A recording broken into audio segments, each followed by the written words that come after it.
for the course on Galatians. Давайте вот кратко посмотрим на наше описание курса, что касается Галатам. In the introductory matters, we're going to be dealing with the authorship of Galatians and a little bit of background to Galatians. И вот мы с вами вначале попытаемся узнать, кто же был автором послания Галатам и вот как бы, в каких условиях оно было написано. But most of our study will be dealing with the text itself. Но большую часть нашего изучения мы все-таки будем с вами рассматривать текст. We'll try to understand why this book was written and what the arguments were that Paul was trying to give for it. Ну и вот мы с вами поговорим о том, почему же была написана эта книга и вот какие аргументы приводит Павел. It's going to be strongly dealing with law and faith. Здесь очень много будет говориться о законе и о вере.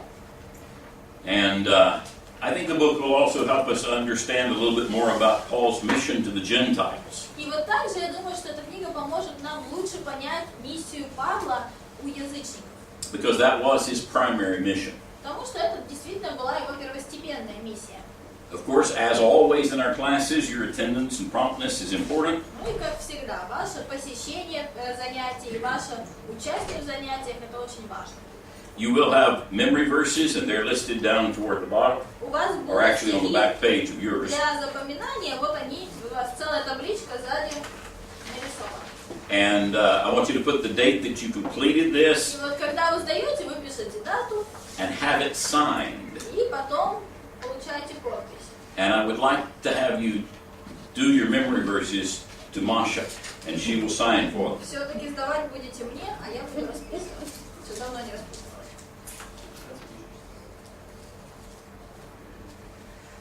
Okay, also, you're going to be required to read the book of Galatians very carefully outside of class. Нужно будет вам вот очень тщательно прочитать послание Галатам вне урока.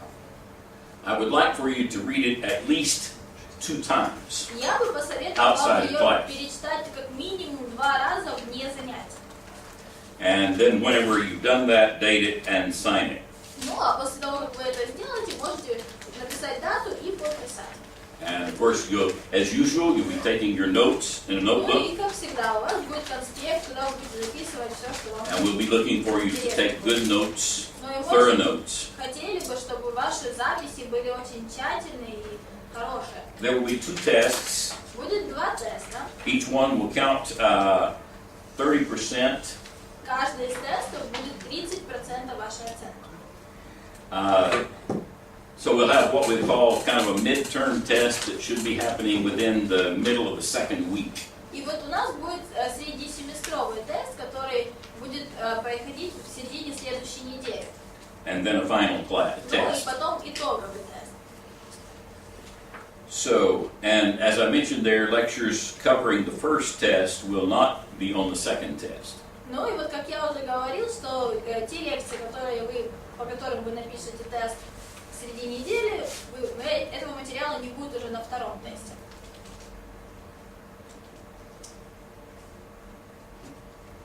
All right. Any questions over that? Здесь написано, подлежит сдаче день теста. Это один раз в конце, да? So, well, there it says, the notebook is going to be given on the day of the test. That, you mean final test, right? Yeah, the day of the final test, the notebook is turned in. That's correct. Yes. А мы можем узнать дату теста сразу или Do нет? you know exactly the date of the test? or not? 29 6. Ну, конец недели же написано. 5 дней проходит просто совершенно. So do you know the date of the test, like a midterm test and then the final test? Not fully. It's based on how far I progress. Yeah. Ну, получается, последний тест в любом случае в конце 3-й недели, а посередине не знаю. Посмотрим, насколько быстро мы пройдем.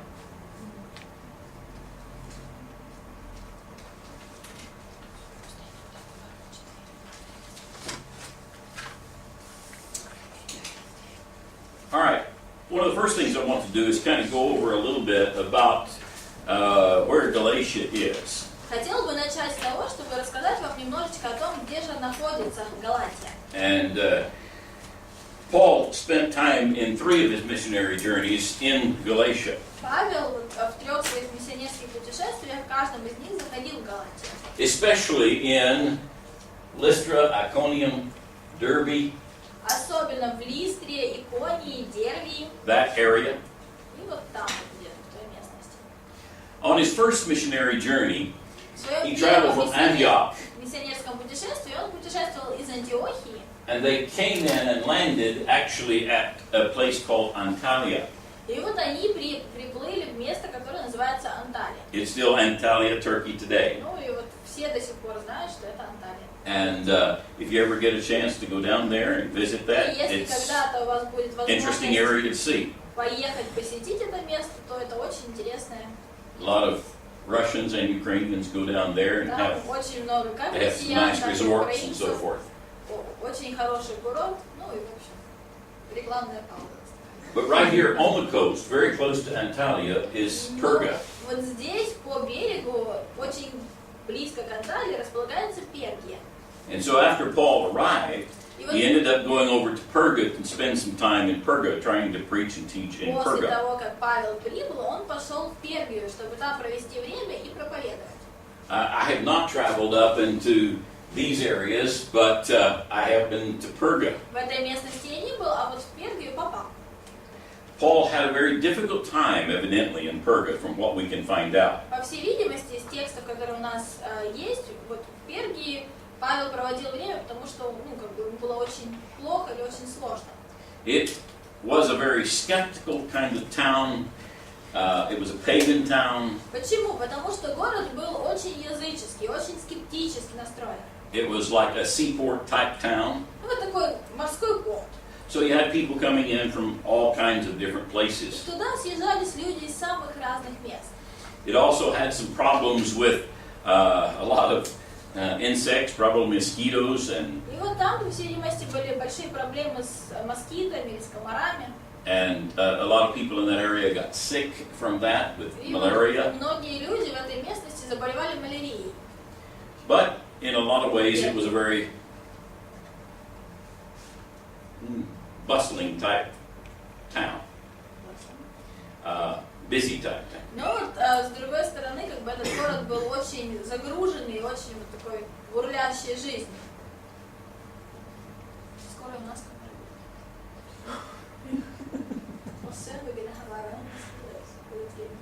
Yes, that's right. Yeah. Let's hope we don't get any malaria. Будем надеяться, что не малярия.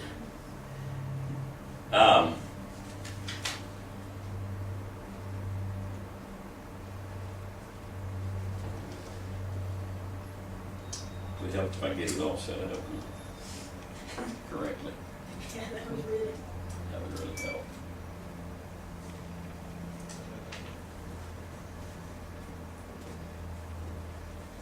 Do it that way. That'd be easy.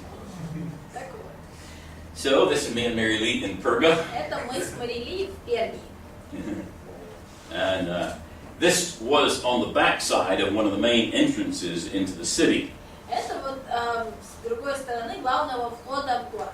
They had two entrances to the city of Perga. One was on the area where the boats would come up and let people off. На самом деле в Пергии было два входа. Вот один с той стороны, где приплывали корабли, чтобы люди могли зайти в город. But traveling visitors who came by other means would usually come in through this port. Ну а пешие this странствующие place. проходили в город вот через этот вход. Вот так. Еще пока не так. This is the outside of it. This is the main entrance into the city. Вот это главный вход в город. They do drawings to kind of show you what it might have looked like in those days, in the days of Вот Paul. архитекторы, они создали предположение того, как выглядел вход в город вот в те времена. Вот так примерно он выглядел. So it really was a lot nicer than what. Я думаю, на самом деле красивее, чем вот то, что вы видите, конечно. This particular gate is called the Roman Gate, И вот эти конкретные ворота назывались римскими воротами.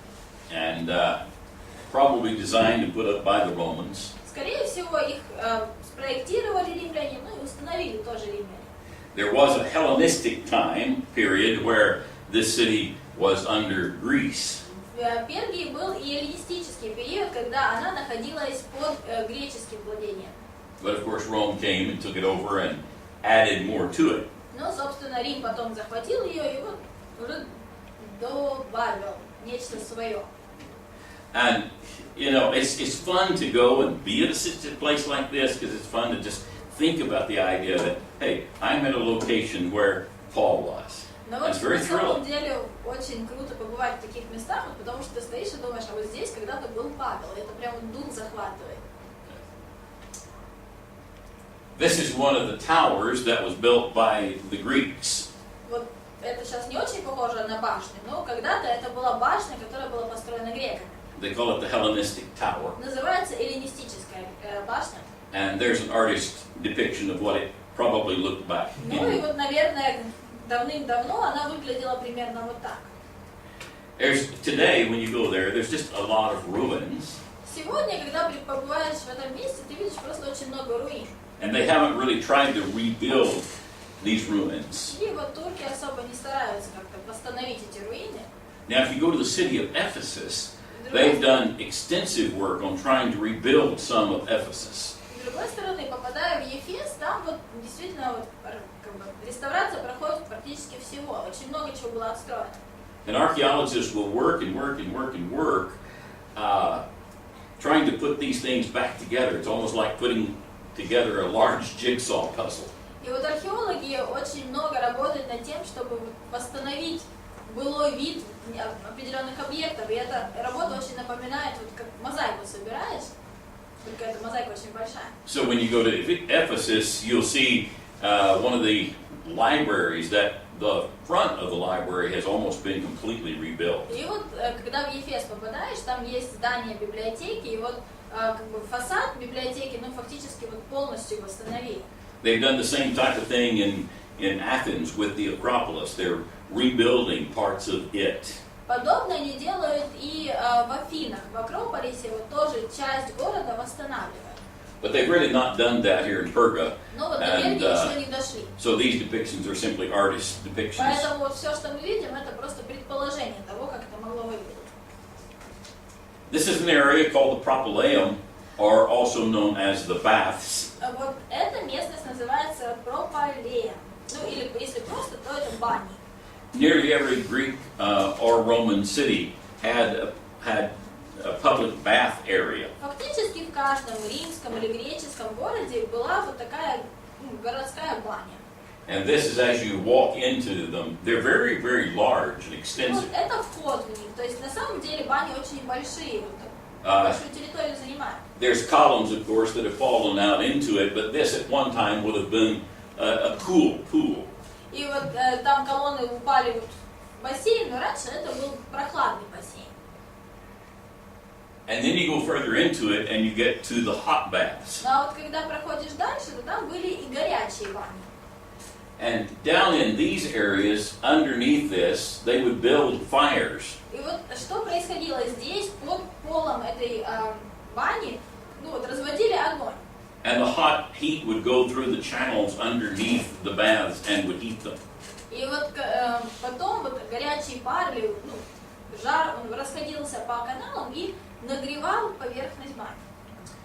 This was an area where the workers would go in and build the fires and get it all set up. And it was a very dangerous situation for them, also very, very bad on their health. Куда работники приходили, разводили костер для того, чтобы разогреть баню. Ну, естественно, это была очень опасная работа и очень неполезная для них.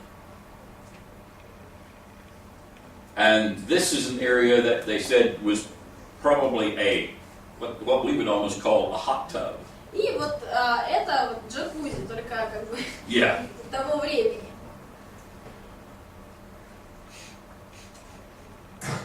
Now, just a comment about these. I'll probably mention it later in one of our studies in church history. В нашей истории церкви, если вы еще не проходили, но. But the story is told by Polycarp. Поликарп рассказывает историю. About John taking his disciples to one of these baths. О том, как Иоанн своих последователей привел в баню. And when he was in the baths area, И вот когда они были в бане, one of the guys who was a very, very strong false teacher came in. Зашел один из мужчин, который был очень известным лжеучителем. And John told his disciples, "We better get out of here before the roof falls in." И вот Иоанн сказал своим последователям: давайте отсюда убираться, пока не упала крыша этого здания. Almost doesn't sound like John, but according to Polycarp, he evidently did that. Вообще представить себе сложно, что он такое что-то мог сказать, но Поликарп говорит, что было у него чувство юмора. Then there were a number of other areas of Perga where there were nice roads and so forth. Также была вот часть Пергии, где были хорошие дороги. With columns on both sides going to another fountain down at the end of the road. Были колонны, которые, и вот эта дорога вела к фонтанам с другой стороны этого города. Now you'll notice this hill right here. Вы, наверное, заметили, что вот есть склон вот там. If you could see beyond that hill, если бы можно было заглянуть за этот склон, you would see some much larger, treacherous mountains. Вы бы увидели, что там начинаются очень высокие, очень обширные горы. And those mountains would have to be covered, have to be gone over, in order to get to some of these other cities in Galatia. И вот для того, чтобы попасть в другие города галатийской местности, нужно было перейти через эти горы. I remember when we were there and we were in Antalya and we were looking up at those mountains. И вот когда мы, помню, когда мы были там, были в Анталии, то мы вот смотрели как бы в эти горы. I'm not much of a hiker. Ну вот я не очень люблю скалолазание. And I looked at those and I thought, no wonder John Mark turned back. He didn't want to have to climb over those mountains. Теперь я Марка хорошо понимаю. Я тоже не хотела там с Павлом через эти горы идти. But anyway, it's interesting to be able to get in there and kind of see the layout of where they were working. These are some of the columns that are near and around the agora, the market area. Вот это колонны, которые окружают агору, то есть рыночную площадь. And in behind here, where they would have these in between each of the columns, like there would be a shop. И вот как и в наши дни, между этими колоннами были такие ларьки небольшие. And occasionally they have found some kind of markers that would indicate what kind of shop would be in that location. Находили вот какие-то знаки, которые говорили о том, как вот чем-то торговал этот ларек. For example, this one. Вот, например, этот магазин. Anybody know what that would symbolize? Как вы думаете, что продавали в этом магазине? Хвосты. Huh? Pigtails. It was probably a butcher shop. Ну, скорее всего, был мясной магазин. Because they would hang the meat on these big hooks. Это не хвостик поросячий, and then, of course, this would be a knife that they would use for cutting off the meat. на который туши вешали, соответственно, нож, это нож. So that's probably what it was, a symbol. Скорее всего, вот такой магазин был. Now, in the middle of the agora, посередине агоры there was a round type structure. Была вот такая круглая по своей структуре, какая-то структура. Ну, это что наши люди строили. It looks like our people built that, because it didn't last. Yeah. Well, and some architects believe by looking at it that it probably had a complete upper structure with a roof on it. Но глядя на это строение, некоторые архитекторы говорят, что вот когда-то это было здание полноценное с крышей. Others suggest that it didn't, and that became the place in the agora where people would come and speak. Другие говорят, что нет, что не было там крыши, это просто было место, куда люди, как сцена, куда люди приходили и там что-то рассказывали. Most of the Greek agoras did have what was called a bema. Вот в большинстве рыночных площадей греческих городов было такое место, как бима или сцена. Which was a speaker stand. Это фактически вот была такая сцена для ораторов. Any official that wanted to speak to the people would come and to the bema and Ну speak. и вот любой представитель власти, который хотел обратиться к народу, приходил на биму и говорил то, что хотел сказать. Other people who wanted to speak would go there and they would try to speak to the people.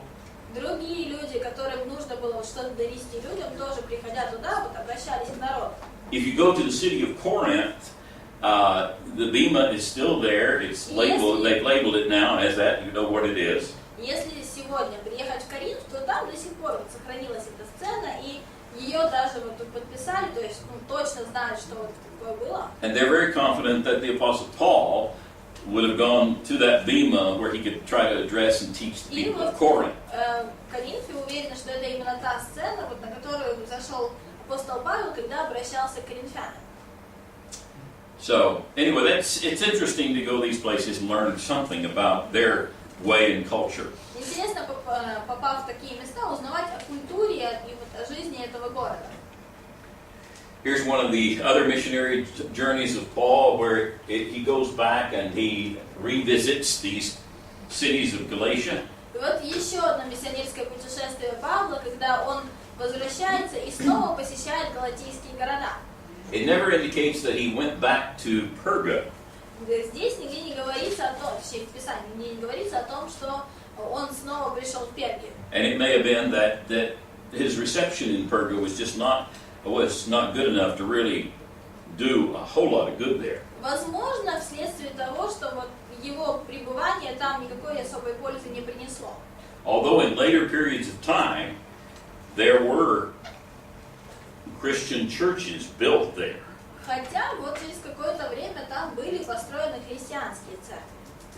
Buildings for the church to meet. Ну или, по крайней мере, здания для того, чтобы церковь там собиралась. So, anyway, this is a little bit more about kind of where he initially goes in, and then he goes on up into the northern part. Так что, ну вот, в общем-то, вот, куда он пришел в начале своих путешествий, а потом он идет на север. Well, actually, this is actually considered still the southern part of Galatia. Но вот эта часть считается южной частью Галатии.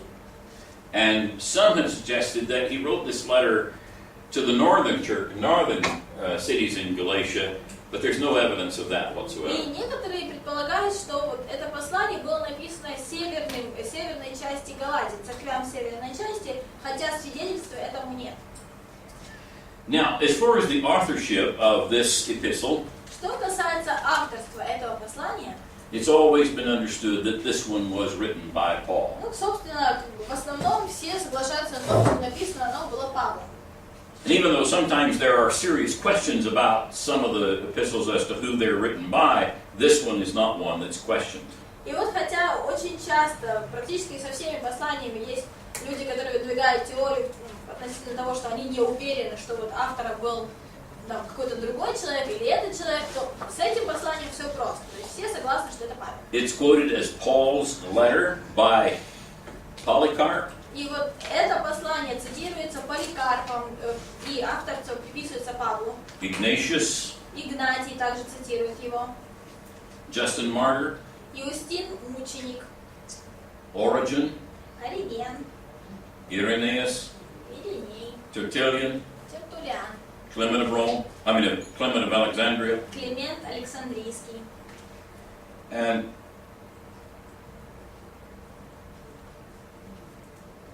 so it's really not one that's been in question. They were all confirming that this was written by Paul. Так что, собственно, вот это послание, ну, как бы нет сомнений в том, что его написал Павел, потому что очень много людей согласны с этим. Of course, inside the book itself, И, в принципе, вот в самой книге it also affirms that it is from Paul. тоже подтверждается, что послание написано Павлом. Chapter 1, verse 1, 1 глава, 1 стих, Paul, an apostle. Павел апостол. So he says, this is who it's from. То есть, фактически он говорит, что вот... He also says this in 5, verse 2. То же самое говорится в 5 главе, во 2 стихе. Mark my words, I, Paul, tell you that if you let yourselves be circumcised, Christ will be of no value to you at all. Вот я, Павел, говорю вам, если вы обрезываетесь, не будет вам никакой пользы от Христа. And in chapter 6, verse 11, И в 6 главе, в 11 стихе, he makes the statement, he said, see what large letters I used to write to you with my own hand. видите, как много написал я вам своей рукой. В английском варианте, какими большими буквами я написал вам своей рукой. Well, you should explain that, because here it says, see how much did I write to you with my own hand. So it doesn't say about large letters, and Okay. All right. Explain the significance of large letters. Okay. All right. So in the Russian it doesn't say large В letters. нашем тексте не написано, что In the большими Greek it буквами. does. It says large В letters. греческом говорится о том, что я написал вам большими буквами. And so let me just explain to you briefly here the significance of the large Но вот letters. я немножечко вам объясню, почему же это так важно. And part of it may have to do with what happened at Perga. Отчасти это связано, наверное, с тем, что произошло в Перге. If you look into the book of Acts, you'll find that as Paul goes into some of the other areas, there's some times whenever he seems to be very, very, very ill. И вот если почитать... Спасибо.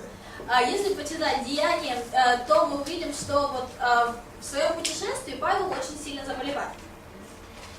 And many people believe that what happened was that in Perga, he probably did get malaria. И вот многие думают, что именно в Перге Павел заболевает малярией. Now, we don't know that for sure, but that's what a lot of people have suggested. Но вот мы этого не знаем на 100%, но многие люди как раз в это верят. Because sometimes the malaria would create not only problems in other parts of your body, but also would sometimes really affect your eyes. Потому что очень часто малярия вызывает проблемы не только у вас в теле, но и также влияет на ваше зрение. And so it really is widely taken that there was a possible eye disease that hit the Apostle Paul. И вот очень часто люди верят в то, что вот это повлияло именно на глаза Павла. К тому, что до этого. And of course, the supporting evidence for this includes the fact that the Galatians once would have been willing to pluck their eyes out for Paul. И вот как бы некоторые обосновывают свою теорию тем, что говорят, что вот галатийцы готовы были даже глаза свои отдать Павлу, там где-то он говорит, что вы готовы и глаза свои вырвать и отдать мне. So because of him having this eye problem, Но вот исходя из того факта, что у него были проблемы с глазами, he probably had a very difficult time seeing and writing. ему, наверное, было очень сложно, как бы зрение было очень плохое, поэтому он практически ничего не видел, и тяжело ему было писать. Several years ago, I went on a campaign with a man to Lancaster, Pennsylvania. Много лет назад я ездил на кампанию с человеком из, точнее, from Lancaster, Pennsylvania, or to. Мы ездили в Пенсильванию, в город Ланкастер. He was actually a teacher at Harding University. His name was Andy Ritchie. И вот этот человек, который со мной ездил, его звали Энди Ричи, он был преподавателем в университете Хардинге. Brother Ritchie had glasses that were very, very, very thick. И вот у этого брата очки были очень-очень стеклые, были очень толстые. Looked like the bottom of Coke bottles. Вот, прям выглядело по толщине, как вот дно бутылки Кока-Колы. And so in order for him to read, he would have to put his Bible И вот для него, чтобы хоть что-то прочитать, ему нужно было прям вот так вот. very, very close. And he always had a large print Bible. И вот всегда вот Библия у него была с большими-большими буквами. And when you would watch him, when he would write И something, вот когда я наблюдал, как он писал что-то, he took a tablet that first graders used to practice their letters. вот он брал тетрадку, вот такую пропись, которую используют первоклассники. And they would have lines that were very wide. Ну вот там вы видите, что там у них большие-большие такие линии, строчки. And so he would write using very large И letters. вот он писал как раз этими большими буквами. So that's likely what Paul Вот скорее was dealing всего, with. как раз вот с этим и сталкивался Павел. And so he says in here, when he writes to them, it says, "See what large letters I use. I write to you with my own hand." И вот здесь, в Галатам, он говорит, что смотрите, какими большими буквами я написал вам. Now, normally, the Apostle Paul would use like a secretary, Обычно вот апостол Павел пользовался писцом, who would write down his letters and he would simply speak them to him. и вот фактически он диктовал, а человек записывал то, что он говорил. But in this one, there seemed to be such an importance and urgency that this come from Paul, that he wrote this in his own hands. Но вот, по всей видимости, в этом случае была какая-то очень большая необходимость, вот какая-то срочность того, что пришлось самому писать своей рукой.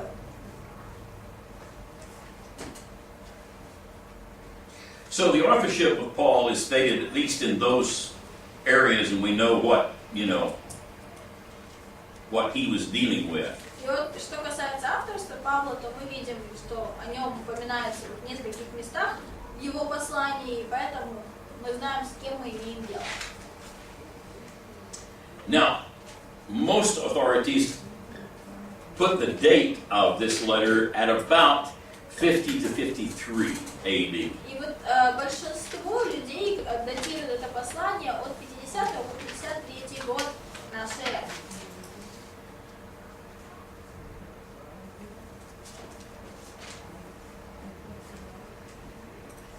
But there's not always an exactness of knowing the date at which one of these letters is written.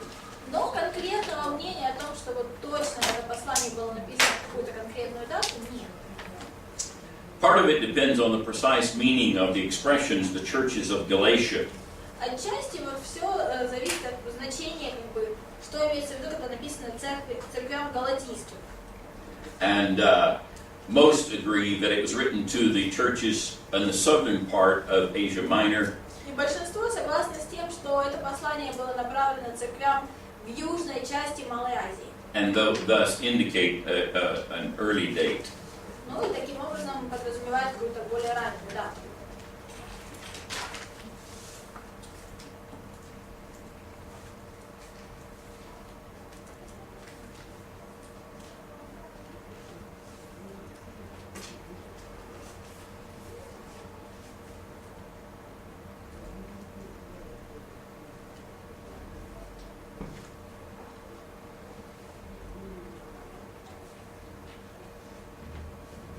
Now, I want us to briefly look at just some things about the Apostle Paul.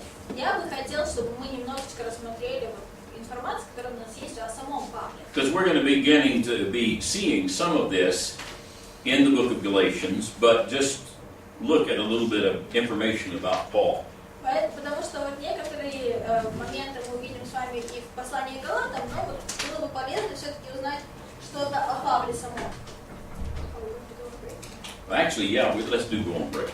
Okay. Да, перемену, а потом